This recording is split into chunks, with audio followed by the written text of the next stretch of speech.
बहुत से लोग इन रोल ऑन बॉटल्स को रीयूज़ करना जानते ही नहीं, बस बाय किया, यूज़ किया और फेंक दिया। फिर यही काम नहीं रह जाता, इनको आप दोबारा यूज़ भी कर सकते हैं। ये बहुत ही परफेक्ट किस्म का इस्तेमाल होगा इनका।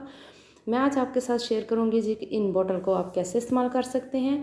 यहाँ पर मैंने ये रोल ऑन बॉटल ले ली थी, इनको मैंने अच्छी तरह से वॉश कर लिया और ड्राई कर लिया था। आप इनको धूप में रख के भी ड्राई कर सकते हैं और टिश्यू पेपर से भी ड्राई कर सकते हैं। मैंने इनको धूप में रखा था वॉश करने के बाद ताकि ये अच्छी तरह से ड्राई हो जाए। इसके बाद मैंने इसमें ऐड कर दिया जी कोकोनट ऑयल। अब आप सोच रहे होंगे कि कोकोनट ऑयल का मैंने क्या यूज़ करना है, तो चलिए जी मैं आपको ये भी बताती हूँ। कोई मुश्किल काम नहीं है, ना ही ये कोई सीक्रेट है, लेकिन आप अक्सर बेटियों को, बच्चियों को देखा होगा आपने कि वो आजकल सर में ऑयलिंग करना बिल्कुल भी पसंद नहीं करती, क्योंकि हाथों पे ऑयल लगने से चिपचिपे हो जाते हैं और बच्चियाँ इस चीज़ से भागती हैं। तो मैंने इसका हल ये निकाला कि चलें जी, एक बॉटल में मैंने ऑयल डाल लिया और दूसरी बॉटल को मैंने बतौर मसाजर यूज़ कर रही हूँ।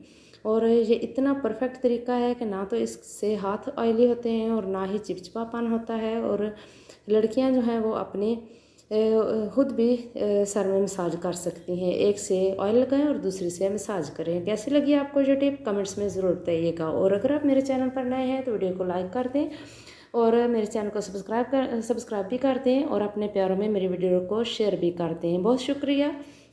सर में मसाज करने के बाद मज़ीद रिलैक्स होने के लिए नेक्स्ट टिप जो है वो है जो मेरी कॉफ़ी की। यहाँ पर आप कॉफ़ी को इस तरह जैम की बोतल को खाली करें, इसका जैम बोतल को का रीयूज़ करें, इसमें कॉफ़ी डालें, गर्म पानी डालें, अपनी टेस्ट के हिसाब से शुगर ऐड करें और थोड़े से इसमें आइस क्यूब्स डालें और मिल्क इसमें डाल के अच्छी तरह से इसको मिक्स होने दें। और आप देखें कैसी फ्लफ़ी सी कोल्ड कॉफ़ी बन के रेडी हो चुकी है। दो तरीके आपके साथ मैं यहाँ पर शेयर करूँगी। एक तरीका आप देख चुके हैं, अब चलते हैं नेक्स्ट तरीके की तरफ। इसी तरह जी ये मैंने ख़त्म कर लिया। मुझे इतनी सख्त प्यास लगी हुई थी और भूख भी लगी हुई, तो मैंने सोचा कि चलें कॉफ़ी बना के पी लेते हैं। और इसी तरह जी अब आप ग्लास में भी इस तरह सारी चीज़ें ऐड करें। थोड़ा सा गर्म पानी, 2 से 3 टेबलस्पून और 2 चम्मच शुगर और अपने टेस्ट के अकॉर्डिंग आप कॉफ़ी उसमें ऐड करें और इस तरह कॉफ़ी बीटर से इसको अच्छी तरह से बीट कर लें। जब ये फ्लफ़ी हो जाए तो आप इसमें सेम वही मेथड, इसमें आइस क्यूब्स डालें, मिल्क डालें और इन्जॉय करें। गर्मियों में कोल्ड कॉफ़ी जो है वो बहुत मज़ा देती है। इस तरह आप ये देख सकते हैं कि ग्लास की डिज़ाइनिंग भी बन गई है। आप इसको इस कॉफ़ी बीटर से अच्छी तरह से इसको बीट करके इसके थोड़े थोड़े से जो ड्रॉप्स हैं वो ग्लास के अंदर लगेंगे तो वो बहुत ज़्यादा खूबसूरत लगते हैं। मिल्क ऐड करें और बैठ के एंजॉय करें। थकावट भी आपकी उतर जाएगी और आपको बहुत अच्छा फील भी होगा। आपको ये टिप कैसी लगी? और बिल्कुल भी आपने परेशान नहीं होना जी। इस तरह कॉफ़ी बना के पीने से कुछ गड़बड़ होती है, कुछ भी गड़बड़ नहीं होती। चलिए जी नेक्स्ट टिप की तरफ चलते हैं। जब हम आटा निकालते हैं इस तरह और छानते हैं तो बहुत ज़्यादा आटा इधर उधर फैल जाता है, गिर जाता है। हमारा जो शेल्फ़ है किचन की वो भी इस तरह से बहुत ज़्यादा ख़राब हो जाती है। और ये जो आप शीट देख रहे हैं ये जी फ्रिज मैट है और मैं इनका रीयूज़ कर रही हूँ कि जब भी मैं आटा गूंथती हूँ तो मैं इनके नीचे, परात के नीचे या इस तरह बाउल के नीचे इसको डाल लेती हूँ ताकि आटा जो है इसके ऊपर ही गिरे और ये वेस्ट ना हो और दोबारा से मैं इसका यूज़ कर लूँ।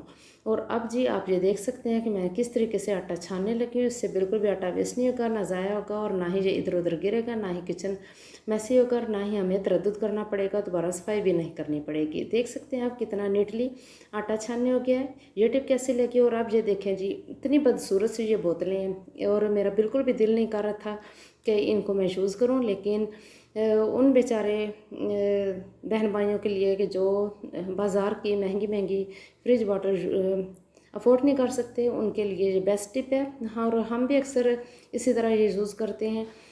लेकिन इसका इस्तेमाल आप इस तरह करें कि जब ये इसके स्टिकर जो हैं इसके ऊपर जो लगे होते हैं जब इस तरह ख़राब हो जाए तो इनको रिमूव कर दिया करें। और स्टिकर्स के बगैर आप देखें कि बॉटल कितनी खूबसूरत लग रही है। और ये स्टिकर्स इतने ज़्यादा, इनके ऊपर जो प्रिंटिंग होती है वो ख़राब हो जाती है और देखने में बहुत ज़्यादा बुरी लगती है। तो थोड़ा सा दिमाग लड़ाने की ज़रूरत होती है और घर की और किचन की चीज़ें हम बेहतर से बेहतरीन कर सकते हैं। और इसी तरह मैंने सारी बॉटल्स के स्टिकर रिमूव कर लिए और अब आप देखें कि बिल्कुल भी ये बुरी नहीं लग रही, देखने में ये अच्छी लग रही हैं। काफ़ी हद तक ये ठीक लग रही हैं। अब मैं इनको भर के फ्रिज में रख लूँगी और इनको फेंकने से पहले आप इनका इस्तेमाल ज़रूर किया करें। नेक्स्ट टिप जो है जी, इस तरह का जब ये जो वाटर टैंक जो छोटा सा होता है, इसमें जब हम पानी डालते हैं तो हमें बहुत ज़्यादा देर के लिए पास खड़ा होना पड़ता है। बॉटल को पकड़ के जब पानी फिल हो जाए हम इंतज़ार करते रहते हैं कि तो पानी फिल हो और फिर हम इसको फ्रिज में रखें। तो आज मैं आपकी ये टेंशन ख़त्म करने लगी हूँ। इसके लिए मैंने जी इस्तेमाल करना है ये इलास्टिक, और इस इलास्टिक का ये कमाल होगा कि एक बंदा जो बिज़ी हो जाता है पानी भरने के लिए उसकी जान छूट जाएगी। आप इस तरह इलास्टिक लगाएं। ये मैंने मेरे प्याज और आलू वाली ये टोकरी है, इसके ऊपर मैंने इस वाटर टैंक को रखा हुआ है। छोटी सी वाटर कूलर भी है और ऊपर ये जो बॉटल होती है इसको मैंने एडजस्ट किया हुआ है।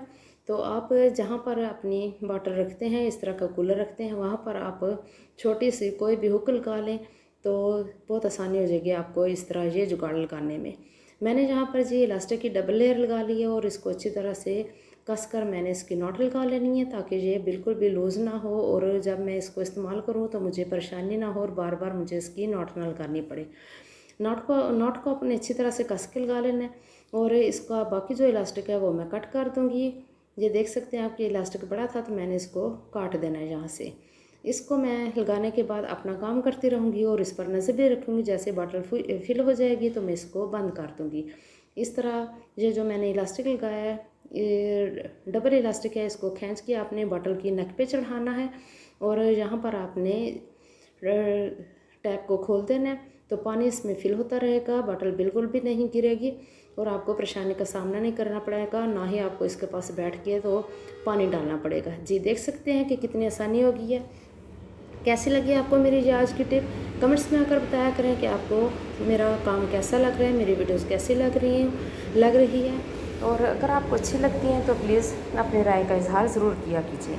जी तो ये मेरा ट्रे है जिस पे मैं दूसरी टोकरी रख के तो बर्तन वॉश करके इसमें रखती हूँ ताकि ड्राई हो जाए, तो फिर मैं इस टोकरी में ट्रांसफ़र कर देती हूँ। जैसे बास्केट का ट्रे है, लेकिन यहाँ पर ये यूज़ नहीं हो रहा था क्योंकि सारे बर्तन में वो जो रेड वाली बास्केट है इसमें रखती हूँ। अभी मैंने निकाला हुआ है उस बास्केट के नीचे से क्योंकि मैंने इसे वॉश करना था। और इसको वॉश करने के लिए जी मैं इस्तेमाल करती हूँ हमेशा से थोड़ा सा पानी, गर्म पानी मैंने इसमें डाल लिया थोड़ा सा बिल्कुल, और एक हार्पिक की बोतल मैंने किचन में अलग से रखी होती है इस तरह से चीज़ों को नीट क्लीन करने के लिए। आप भी इसी तरह किया करें। मैंने थोड़ा सा इसके ऊपर हार्पिक डाल दिया और थोड़ी देर के लिए मैं इसको छोड़ दूँगी ताकि इसका सारा जो चिकनाई होती है और साबुन के दाग भी होते हैं, लेमन मिक्स जो होता है और पानी के जो स्टेन्स वगैरह हैं वो भी अच्छी तरह से रिमूव हो जाए। इस तरह मैं सारा स्प्रेड कर दूँगी इस ट्रे के ऊपर ताकि अच्छी तरह से ये सॉफ्ट हो जाए और मुझे ज़्यादा तरद्दुद ना करना पड़े, ज़्यादा मेहनत ना करनी पड़े। और जब ये अच्छी तरह से फैल जाएगा तो मैं इसको ऐसे ही रख दूँगी 5 से 6 मिनट के लिए। इसके बाद मैं इसको स्क्रबर से रब करके तो अच्छी तरह से साफ़ कर लूँगी। बहुत ही आसान तरीका है और मैं ये वीकली इसको साफ़ करती हूँ। डेली तो वैसे मैं करती रहती हूँ इसको, जो बर्तन धोने वाला लिक्विड होता है उससे मैं इसको डेली वॉश करती हूँ, लेकिन इसकी डीप क्लीनिंग जो है इस ग्लास स्टैंड की और इस ट्रे की मैं वीकली करती हूँ क्योंकि इसके ऊपर पानी के दाग बन जाते हैं जो कि देखने में बहुत बुरे लगते हैं और फिर वो हार्ड हो जाते हैं और उतारने के लिए बहुत ज़्यादा मेहनत करनी पड़ती है। तो इस तरह थोड़ा थोड़ा काम किचन का करते रहा करें। फिर ये होता है कि अब कभी कभी ऐसा होता है कि जब हम काम करना छोड़ देते हैं, थोड़ा सा लेज़ी हो जाते हैं तो किचन का काम बहुत ज़्यादा बढ़ जाता है, किचन बहुत ज़्यादा मैसी हो जाता है और जब हम उसकी डीप क्लीनिंग करते हैं तो फिर बहुत ज़्यादा थकावट पड़ जाती है और टाइम भी बहुत ज़्यादा वेस्ट होता है। इसलिए बेहतरीन तरीका यही है कि डेली एक कैबिनेट साफ़ किया करें और इस तरह कोई एक न एक ऑर्गेनाइज़र जो है, कोई स्टैंड, कोई बास्केट, इस तरह से इसको नीट क्लीन कर लिया करें तो आपका टाइम भी बचेगा और आपको मेहनत भी ज़्यादा नहीं करनी पड़ेगी। दोनों चीज़ों को मैं इस तरह स्क्रब लगा के रख दूँगी और अपनी दुआ में मुझे याद रखिएगा। जहाँ पर वीडियो एंड कर रही हूँ, नेक्स्ट किसी अच्छी सी वीडियो में आपसे मुलाकात होगी। तब तक के लिए इजाज़त दीजिए। ओके जी, अल्लाह हाफिज़।